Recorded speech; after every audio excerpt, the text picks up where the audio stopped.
So this week we are going to work on our document processing project 3, and I am navigating to our weekly modules and then going to week 9 using desktop publishing. Of course, I have our guided project in there, as well as our Limpett Letter.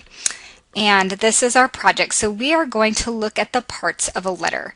If you are going through the admin specialist or the medical administrative support program or accounting, you will probably encounter a situation where you will need to format a letter.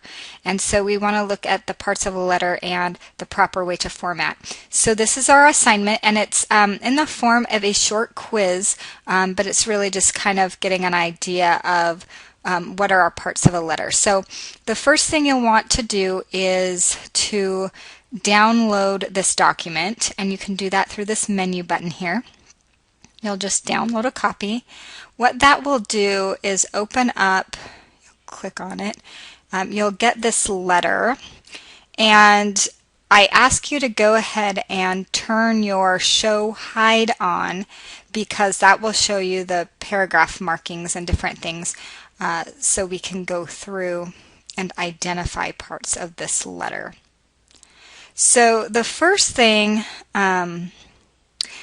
actually let me back up. I think I want to note, when you are done viewing this video and you have looked at this document, or you can keep it up for reference, you will want to then click here right where it says Limpett Letter Document Processing Project 3. When you click on it, it will give you all of the information on when this assignment is due and so forth. And I am allowing 3 attempts on this project, so the same as your other assignments. You will just begin the quiz and then you'll have all of the questions. Okay, and so these are all formatted as short answer. So just type in generally what you think the answers are going to be, and then I will manually grade this assignment. So getting back to our letter, let's take a tour. The first thing you'll notice is that on our letter, we have formatted it so it is pretty much in the middle of the page. There's some white space on the top and some white space on the bottom. And for this particular letter, the way we achieved that, if you look at the paragraph, and I'm just going to the launcher, you'll notice that there is a before spacing on this particular section of 60 points. Okay, so that is what gives us our top area here. And I was going to check. No, we're good. So you can see the same thing on the page layout. The before is 60 points. And that just gives us room up here for a logo or for company letterhead that we might be printing on. We'll also take note of our margins. So right now, for a basic business letter, you're looking at margins of 1 inch all around. So just the normal margins. As well, a standard letter, unless you're doing something for a specific purpose in a different font size. Size 12 is generally speaking an appropriate font size, and Times New Roman is usually the default font. So here you notice that we start with our date, and then from there we have 3 spaces, and the next block of text in here is called the heading. And that will include the name to whom the letter is addressed, and their title, and the company, and then the address. So if there is no company, obviously you can omit whichever of these, or if it's just going to a general person, you would omit whatever line. But that is called the header or heading, excuse me. Then we have one more space. And next we go to the salutation or the greeting. And so that is this Dear Mr. Limpett. And there are different ways to format the salutation. Dear is a common one. And then you can use, here I have a colon, or you can use a comma as well. Now this is a block style letter, and so we're not indenting any of our paragraphs. We're just keeping them all in a block style. If I highlight this letter, I will also notice that it appears that it's single spaced, but I almost feel like there's some space in between my paragraphs, and we can check that by going to the paragraph, and indeed I have 0 before, but I have 8 points after, and then my line spacing is at single. You'll want to keep your line spacing at single generally for a letter. So at the end of each line, I'm just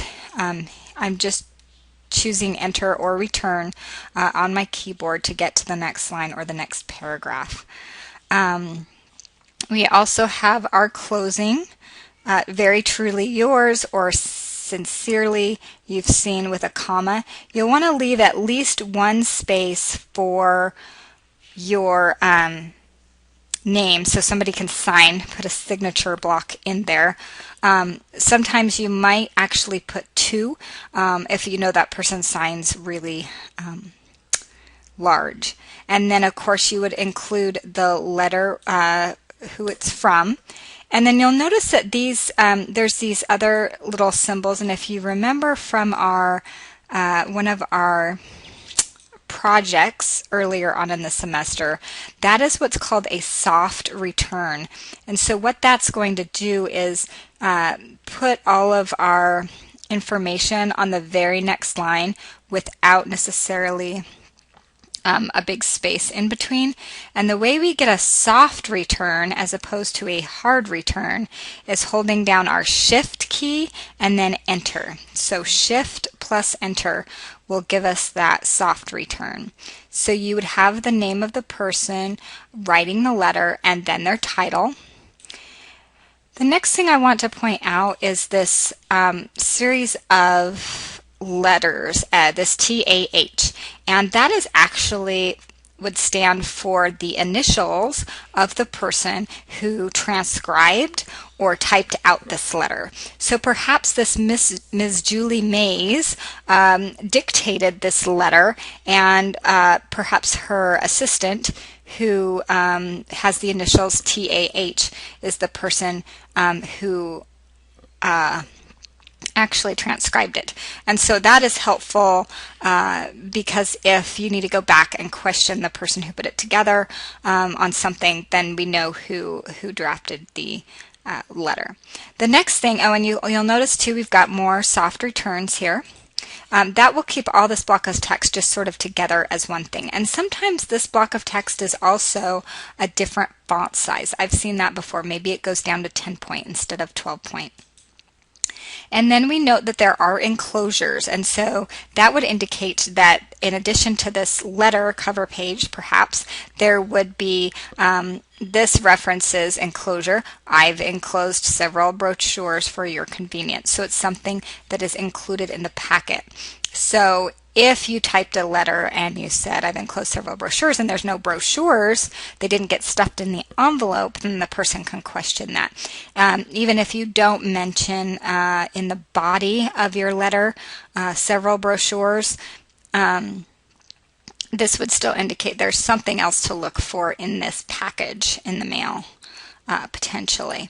And then we've also got a C with a colon, Doug Anderson. That's just copied. That just means that Doug Anderson is going to also receive a copy of this letter.